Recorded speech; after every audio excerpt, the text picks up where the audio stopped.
Douglas's point with regard to Joe was that it's troublesome for those with a conservative bent to throw away the idea of institutional legitimacy. Yeah. And that's a fair comment, standalone comment. Joe's rebuttal to that, insofar as he had a rebuttal, because I thought the conversation was actually pretty civil given how difficult it was that the institutions have been so cataclysmically faulty in the last 10 years that the only possible antidote to their falseness is really unrestrained investigation.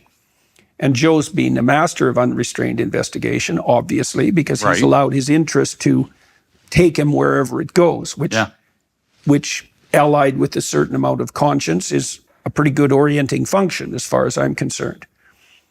And I'm at a loss to some degree how to reconcile those viewpoints, because I think it is a cataclysm that the institutions have become unreliable. But let's walk through them a little bit. I think the universities are gone. Me too. I think that Harvard is having this war with Trump, and that Trump is 100% right. Yep, me too.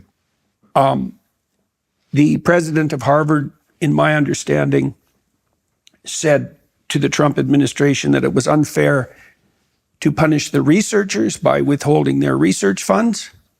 But I look at that and I think those researchers have been filling out DEI statements for 10 years. Yeah. So as far as I'm concerned, they lost all their credibility. They're not independent reasoners at all. Oh, that's right. And they could say and have said that they were just following the rules. It's like, that's not a very good excuse if you're a seeker after knowledge, right? If the rules have become pathological, you have an obligation to cease following them. Harvard took its DEI head, I think it was Harvard, and kept the person and changed the name.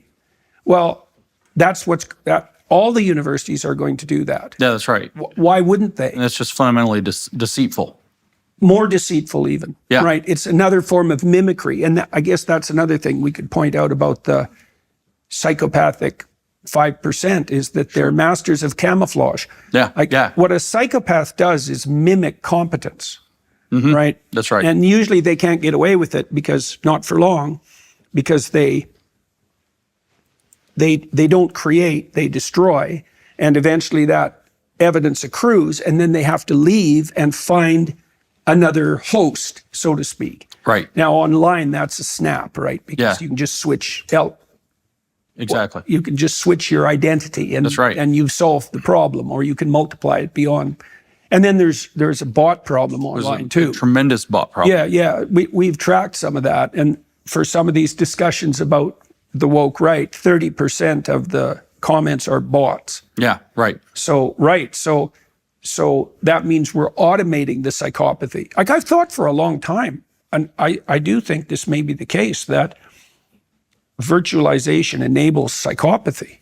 And if that's the case, we're in trouble. We're in trouble. We're in big trouble. Well, at least 50% of internet traffic is criminal, right? It's Holy cow, yeah. It's 30% pornography, which is close enough to criminal, so I think distinguishing them is not useful.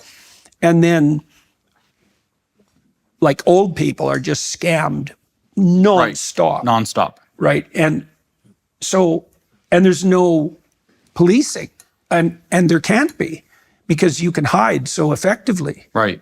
So, and then what it seems to happen is that the unrestrained psychopathy spills over into the public domain, and everyone is mad, like in both senses, angry and insane because of it. Let's return just for a moment to the hierarchy idea. So you pointed out one interesting mechanism of attaining status, which is to twist the rules slightly, create a new game, and dominate that as its originator. Right. So that's a transformation of a process that's actually creative and adaptive, right? Because If I wanted to make a variation of a business, I could do that.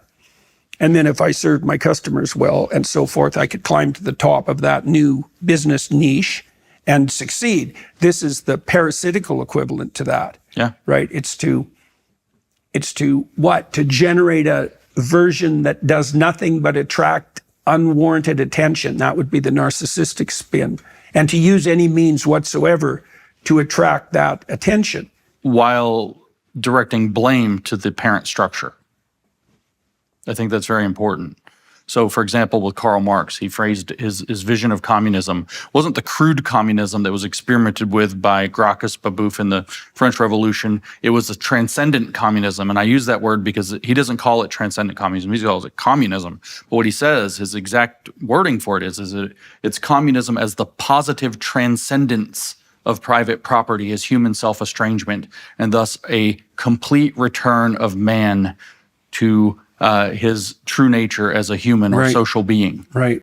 So that's a Nietzschean revaluation of all values. Yeah. It's much deeper than people think. It's redistributing property. It's to transcend property. And so how does this turn into what I said is that the game, which at that point he's looking at, it doesn't matter if it's capitalism or feudalism or even slavery, it's the private property game that he believes is the course of history. He says, well, everything is actually that thing's fault.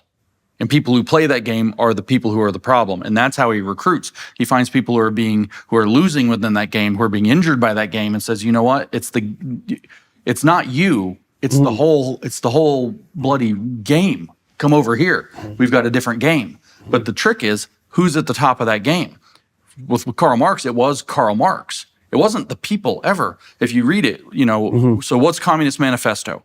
We'll just break it down. Chapter 1, Communist Manifesto is titled Bourgeois and Proletarians, Bourgeoisie and Proletarians. So he describes the relationship between the people who are playing that game, the bourgeoisie, and then the proletarians, who are the workers at the bottom who are making that game possible. And he says, all you guys down at the bottom are getting exploited. You're being alienated from who you really are. You're alienated from your product. Everything's terrible for you, and it's exploitation, so the winners of that game can cheat you. That's the relationship that he puts out. Chapter 2 is communists and proletarians. And he says, so it starts out brilliantly. He says, so what's the relationship between the communists and the proletarians or the workers' movements? He says, we don't disagree with any of the workers' movements. We actually are the highest expression of them.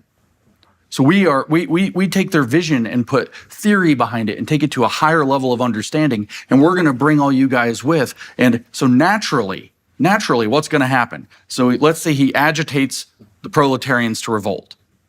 He's just said that the shepherds are going to be the Communist Party. And then who's going to run the Communist Party? Karl Marx.